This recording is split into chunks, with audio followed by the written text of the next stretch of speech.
Greetings, Kane. Can you explain the strategy around the run chase today? Was it based on net run rate, or was it based on all? No. We were trying to obviously win the game, but we didn't do a very good job of it, and it was a tough one really.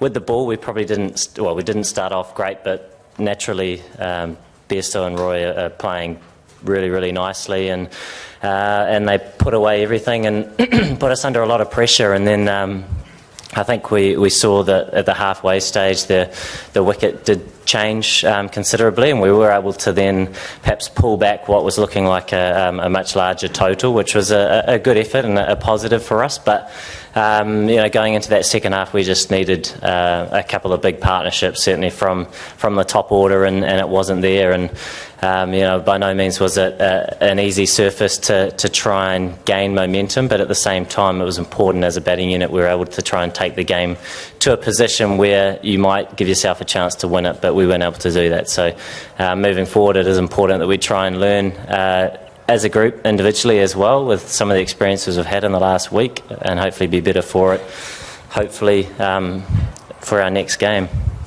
We will see.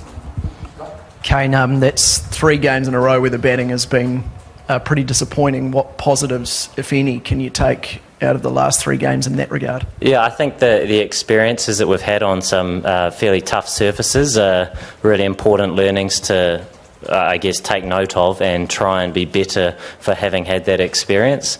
Saying that, obviously it would be nice to be more successful in those situations, but we have seen wickets throughout the tournament change, be very variable in terms of their characteristics, and even change within a game. Having said that, I certainly don't want to take anything away from the way that the England side played. They outplayed us regardless of conditions today, and fully deserved their win. But for us, we're thinking about our cricket and where we can improve, and without a doubt it's trying to take smarter options on some of these tougher surfaces. And none of it really matters now, because we're potentially moving on onto another surface where, if it is tough, then we do need to take some of these lessons forward. If not, we need to be able to go out and play with freedom on what might be a better surface. Kane, could you believe your luck with that run out?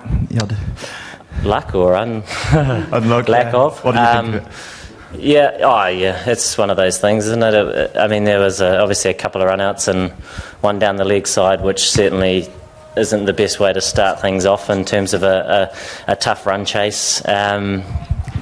But, once again, the English bowlers put us under pressure, and I don't know whether that run-out came from that, but, it's one of those things, so you just sort of move on. But everybody coming in, trying to play their role as best they can is what's important. And, today there were some glimpses, and it was great for the likes of Tom Latham to spend some time in the middle, and other guys spend brief moments as well. But we do need to try and take partnerships longer and deeper in terms of making them more significant.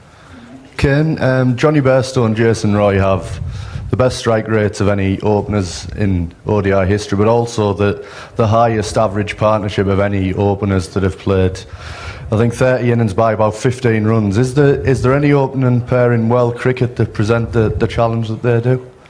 I'm pretty sure you just told me there isn't.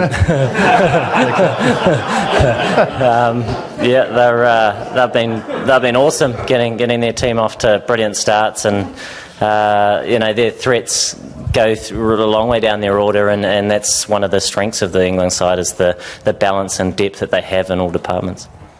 Kane, in terms of pace and hostility, how does Jofra Archer compare with some of the other guys you faced in this tournament? Yeah, he's a very nice bowler, isn't he, in terms of easy on the eye. When you're at the other end, it's obviously more challenging, but he ambles in almost to the crease, and then he's got a really nice snap of his wrist, and obviously generates really good pace. I have played against him in other competitions, and he's obviously been extremely effective and a world-class performer. So, without a doubt, a great addition to any team, but obviously to the England side in this tournament for sure. Kane, you have a few days off now before that semi-final. Do you reset the complete campaign and just try and start again? in some ways that kind of happens on its own. If you're in a knockout stage where it's a semi-final opportunity, where certainly on the day anything can happen, and we know from our perspective that we haven't put out our best performance yet, and we know when we do, that without a doubt gives us the best chance of beating anybody. So it is important for us to perhaps have a couple of days away where we sort of have a bit of a break now. We still don't really know what's happening, do we? But if we're fortunate to be in a semi-final, then we do have a little bit of a break, and we need guys to come back together in terms of our first training and have that freshness to go out and play with the freedom that we know when we do, that does allow us to play our best cricket. So, there's a few parts to it, but I think after round robin it does start fresh to a certain extent, because on the day anything can happen. You talked about the wicket over here. Just Sorry, turn it I can't see your mouth. You're like... ventriloquist. You talked about the wicket changing at the innings break, but actually it seemed to change as soon as Roy and Bairstow were out.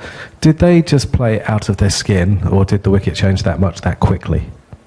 It probably changed about sort of halfway stage of the England innings, but it's also one of those things. They played extremely well, and when they do have momentum, often it can be a big challenge regardless of the surface to stop. So they put us under a lot of pressure and hit through the line nicely, but I think as we saw, that became a lot harder to do when other guys came out to bat later on in the England innings, and it allowed us to stem the flow. Naturally they were in a very strong position, looking at a sort of a large 300 score.